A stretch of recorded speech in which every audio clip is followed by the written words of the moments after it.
Hi everyone, I hope all is well. As we enter Shabbat, we discuss Parashat Hashavua, Perashat Behar, the second to last parasha in Sefer Vayikra. This month's class is sponsored by Joey and Raquel Franco in honor of the Minyan. Thank you, Anti-School Mitzvot. Parashat Behar is most famous for its discussion of the mitzvah of Shemitah, which is the opening conversation of the parasha, although of course there are other things discussed in the parasha, one of which is a famous pasuk in Perek Kafeh, pasuk Yud Zayin, which writes, "V'lo tonu ish et amito," you should not cheat another person, "V'yareta me'elohecha," and you should fear Hashem, "Ki ani Adonai Elohechem," because I am Hashem your God. Rashi is bothered by the connection between this idea of not cheating another human being and fearing Hashem. Why are they in the same pasuk? Why is it that not cheating another human being is followed with this phrase, "V'yareta me'elohecha," that you should fear God? And he writes very famously, "V'im tomad," because maybe you're going to think, "Mi yodea im nitkavanti l'ra'ah," who's going to know that I was doing this? Lekach ne'emar v'yareta me'elohecha. And therefore the Torah says, God knows. Hayodea machshevot hu yodea kol davar hamasur lelev. Borei Olam, who knows everything, he knows what's going on behind closed doors. So when it says, don't cheat your friend, it's followed by, and you should fear Borei Olam, because maybe you're going to think you're going to get away with it, because I'm doing it in clandestine fashion, I'm doing it behind closed doors, I'm doing it behind the curtain, nobody's going to know. At the end of the day, Borei Olam knows. And the truth is the truth. It may not be known to everybody, but it doesn't make it any less truthful that you did something that was wrong or inappropriate. Just because it was behind closed doors doesn't make it any less wrong. And it's reminiscent of the famous Gemara in Masechet Berachot.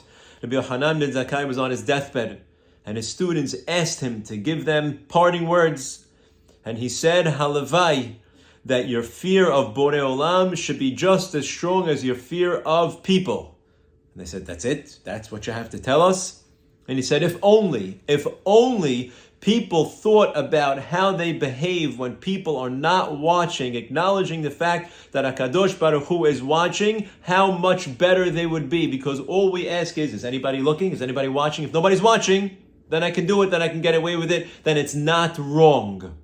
Halavai, I should be in a position where I'm judging whether or not what I'm doing is wrong, because Borei Olam said it was wrong and he knows the truth.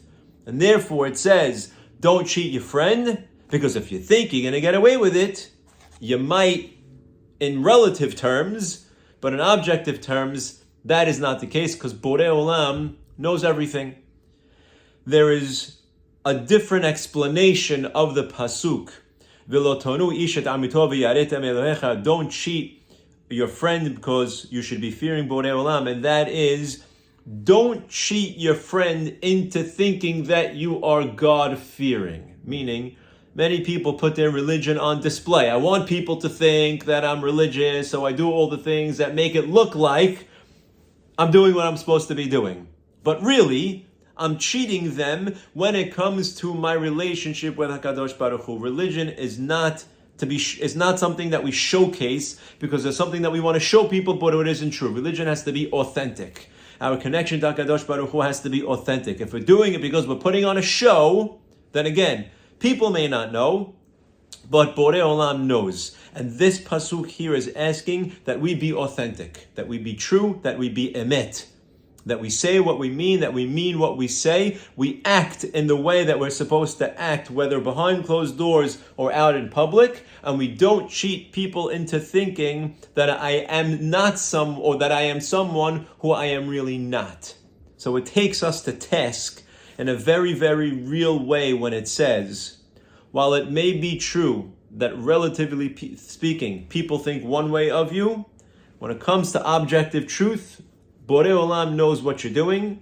Borei Olam knows who you are. And at the end of the day, he's the person that you have to face after 120 years.